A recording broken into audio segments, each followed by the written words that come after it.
कठिन समय पे जब श्रीलंका को किसी के नेतृत्व की जरूरत है, एक स्ट्रांग गवर्नमेंट की जरूरत है, तो ऐसे मौके पे जो वहाँ के राष्ट्रपति हैं गोटाबाया महापक्षे, उन्होंने भी रेजिग्नेशन दे दिया है और श्रीलंका छोड़कर चले गए हैं।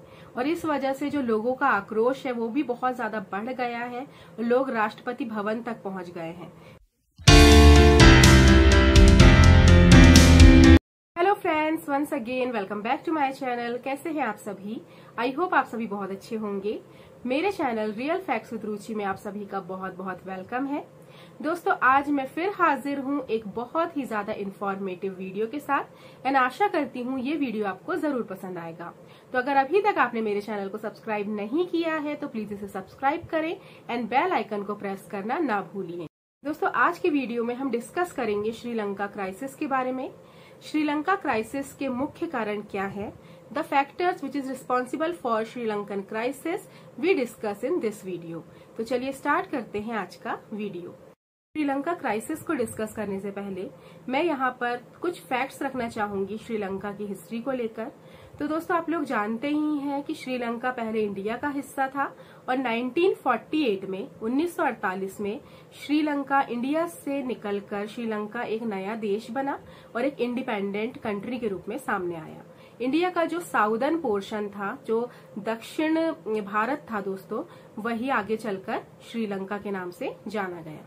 तो दोस्तों, शुरू से ही जो श्रीलंका की इकोनॉमिक कंडीशन थी वो ज्यादा फुलफिलिंग नहीं थी। श्रीलंका जो देश है वो शुरू से ही आर्थिक तंगी से जूझ रहा है, मगर किसी ने कभी सोचा नहीं था कि आज जाकर अभी करंट जो कंडीशन है श्रीलंका की वो इतनी ज्यादा खराब हो जाएगी। दोस्तों, जो सबसे बड़ा कारण माना गया है श्रीलंका क्राइसिस का, सबसे पहला कारण जो है वो है शॉर्टेज ऑफ फॉरेन करेंसी, विदेशी मुद्रा की कमी। ये सबसे बड़ा कारण है क्योंकि दोस्तों इसकी वजह से श्रीलंका का जो आयात और निर्यात का कार्य है, जो एक्सपोर्ट एंड इम्पोर्ट का बिजनेस है, वो पूरी तरह से रुक चुका है। सबसे बड़ा कारण माना गया है दोस्तों कोविड-19 को। कोविड-19 जब से आया है तो श्रीलंका की आर्थिक जो कंडीशन है वो काफी ज्यादा क्षतिग्रस्त हुई है, बहुत ही ज्यादा डैमेज हुई है। इसके जो इम्पोर्ट एक्सपोर्ट के बिजनेस थे, जो इनकी फार्मिंग थी, ऑर्गेनिक और इनऑर्गेनिक तरह की जो फार्मिंग होती थी, वो भी काफी ज्यादा उसमें भी नुकसान देखा गया है। बहुत ही बड़ी महामारी की वजह से ये जो देश है वो पूरी तरह से क्षतिग्रस्त हो गया। जैसा कि आप लोगों को पता ही होगा, Sri Lanka is popularly known as country of islands.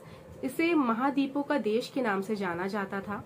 Sri Lanka एक बहुत ही खूबसूरत देश है जहाँ पर बहुत सारे आइलैंड्स हैं और बहुत सारे जो टूरिस्ट होते हैं, जो यात्री होते हैं, वो यहाँ पर भ्रमण करने, घूमने फिरने आया करते थे और बहुत सारे विदेशी अलग अलग देशों से यहाँ पर लोग जाया करते थे।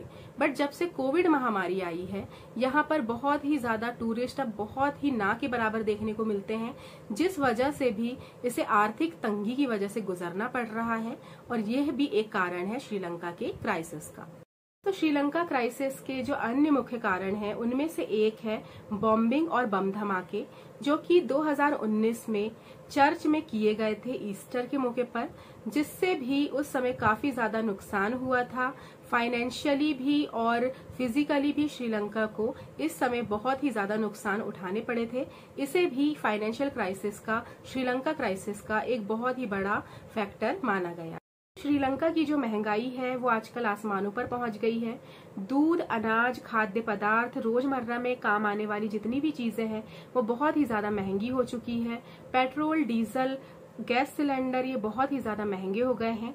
यहाँ तक कि जो मैन्युफैक्चर ऑफ पेपर है, पेपर भी आजकल नहीं बन रहे हैं महंगाई की वजह से, जिस वजह से स्कूलों के जो एग्जाम्स हैं उन्हें भी रोक दिया गया है और इस तरह जो बच्चों की एजुकेशन है वो भी काफी ज्यादा प्रभावित हो रही है। भारत एक ऐसा देश माना जाता है कि जब भी नेबरिंग कंट्रीज को भारत की मदद की जरूरत पड़ती है, दूसरे देशों में जब भी कोई संकट होता है, तो भारत हमेशा अपने नेबरिंग कंट्रीज की हेल्प करता है। इसी तरह भारत ने भी ये प्रस्ताव दिया था श्रीलंकन गवर्नमेंट को कि वह उनकी मदद करना चाहता है, जिसे श्रीलंका ने रिफ्यूज कर दिया क्योंकि वह इंटरनेशनल मॉनेटरी फंड का कोई भी हिस्सा नहीं लेना चाहता था। लास्ट हम यही विश करेंगे कि श्रीलंका जो इतने बड़े संकट से गुजर रहा है उसे उस संकट से मुक्ति मिले और उसे जितनी भी हेल्प हो, जो फॉरेन कंट्रीज हैं वो उसकी हेल्प करे और श्रीलंका की मदद करे। फिर मिलूंगी दोस्तों आपसे अपने अगले वीडियो में। Till then bye.